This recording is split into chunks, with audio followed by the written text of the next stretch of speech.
U.S. banks so far this year, and they did it without ever having to draw a gun or pass a note to a teller. The FBI became famous stopping bank robberies. Are there more bank robberies in terms of the amount of money stolen on the internet than there are guys walking into branches? Absolutely. With guns? Yes. Really? I've seen attacks where there's been $10 million lost in one 24-hour period. If that had happened in a bank robbery where people walked in with guns blazing, that would have been headline news all over the world. And the bank probably didn't want it known. Certainly, when there's a network breach, the owners of the network are not keen to have it known that their network was breached because of their concern that it might impact their business. The case Henry mentioned didn't involve just one bank, it involved 130, all of them victimized through an international network of ATMs, an international caper that required dozens of participants on 3 different continents. How did they do it? It's a sophisticated operation, clearly organized, where adversaries access the computer network, were able to gain information from multiple accounts. They were able to decrypt PIN numbers, and then taking that data, able to manufacture white plastic that enabled them access to get into ATM accounts. What's white plastic? Take a piece of plastic that's similar in size and shape and weight to an ATM card. They've got the card, they've got the PIN number, and they just drained the accounts. Almost $10 million in a 24-hour period. What cities? 49 cities around the world. In Europe, in North America, South America, Asia, all over the world. Another case you have probably not heard anything about involves an extortion plot against the state of Virginia. Last year, a hacker got into a medical database and stole millions of patient prescription records and then followed it up with a ransom note. The note said, I have your, I can't say that word on television, stuff, we'll call it, in my possession right now. The hacker went on to write, I've made an encrypted backup and deleted the original. For $10 million, I will gladly send along the password. The state of Virginia says it was eventually able to restore the system, but the stolen information, including names, social security numbers, and prescriptions, can be used, sold, or exploited, according to the FBI. Did the Virginia Prescription Monitoring Program pay the $10 million? I can't discuss that.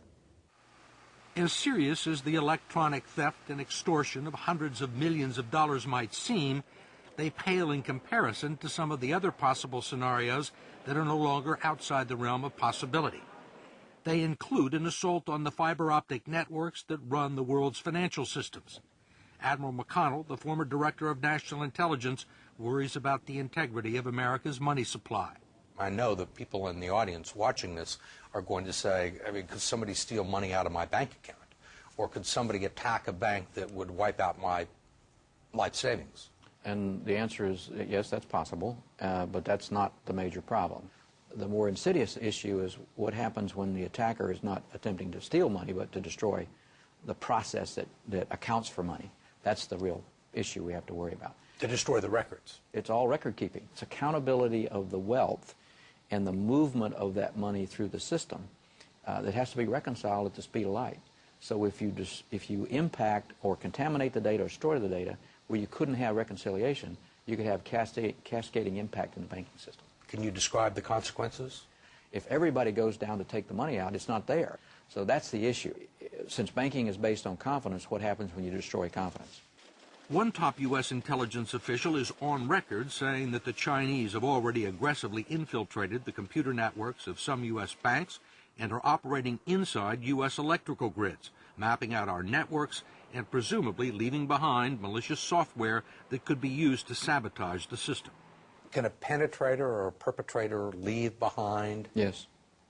A penetrator. little things that will allow them to be there and watch and look Yes. and listen? And Any successful penetration has the potential for leaving behind a capability. do we believe that the governments have planted code in the power grid?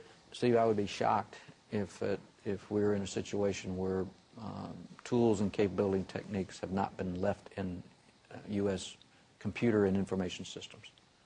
Of all the critical components of the U.S. infrastructure, the power grid is one of the most vulnerable to cyber attack. That's because the power grid is run and regulated by private utilities, which are unbeholden to government security decrees. I'll walk through the steps an attacker might take. Here at the Sandia National Laboratories, Department of Energy specialists like John Mulder try to hack into the computer systems of power and water companies and other sensitive targets in order to figure out the best way to sabotage them. It's all done with the company's permission in order to identify their vulnerabilities. And this is a graphic demonstration of how they could have destroyed an oil refinery by sending out code that caused a crucial component to overheat. The first thing you would do is turn it to manual control so that your automatic controls aren't protecting you. What would be your main target here? The heating element and the recirculator pump. If we could malfunction both of those, we could cause an explosion. How would you do that? The first thing we had to do was actually gain access to the network, and we've just got that as launch attack. And then we turn up the BTUs, and then we're turning off the recirculator pump. There we go. How realistic is this? It's very realistic.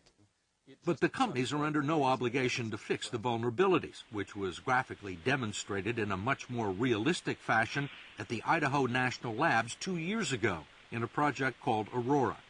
A group of scientists and engineers at the Department of Energy facility wanted to see if they could physically blow up and permanently disable a 27-ton power generator using the internet. If you can hack into that control system, you can instruct the machine to tear itself apart. And that's what the Aurora test was. And if you've seen the video, it's kind of interesting because the machine starts to shudder, it's clearly shaking, and smoke starts to come out. It destroys itself. And what would be the real-world consequences of this? The big generators that we depend on for electrical power are, 1, expensive, 2, no longer made in the U.S., and 3, require a lead time of 3 or 4 months to order them. So it's not like if we break one, we can go down to the hardware store and get a replacement. If somebody really thought about this, they could knock a generator out, they could knock a power plant out for months, and that's the real consequence. This was the leap from theory to reality. When Congressman Jim Langevin, who chaired a subcommittee on cybersecurity, heard about it, he called representatives of the nation's electric utilities to Washington to find out what they were doing to fix the vulnerability. The committee was told that the problem was being addressed, but that turned out not to be the case. At a subsequent hearing 7 months later, Langevin's committee members discovered that almost nothing had been done. What do you think we are, a bunch of jerks?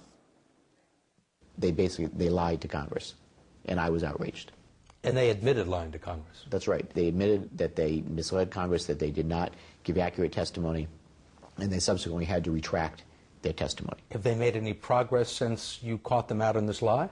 No, not sufficiently. The private sector has different priorities than we do in providing security. Their, in a sense, bottom line is about profits, and we need to change that. We need to change their motivation so that when we see a vulnerability like this, we can require them to fix it. Langevin and others have introduced legislation that would do just that. I look at this as like a pre-9/11 moment, where we identify a problem, we identify a threat, we know it exists, we know it's real, and we don't move quickly enough to fix the problem. What I'm worried about is because of so many competing priorities, so many issues that we have to deal with, we will not get focused on this problem until we have some catastrophic event. If the power grid was taken offline in the middle of winter and it caused people to suffer and die, that would galvanize the nation. I hope we don't get there, but it's possible that we will.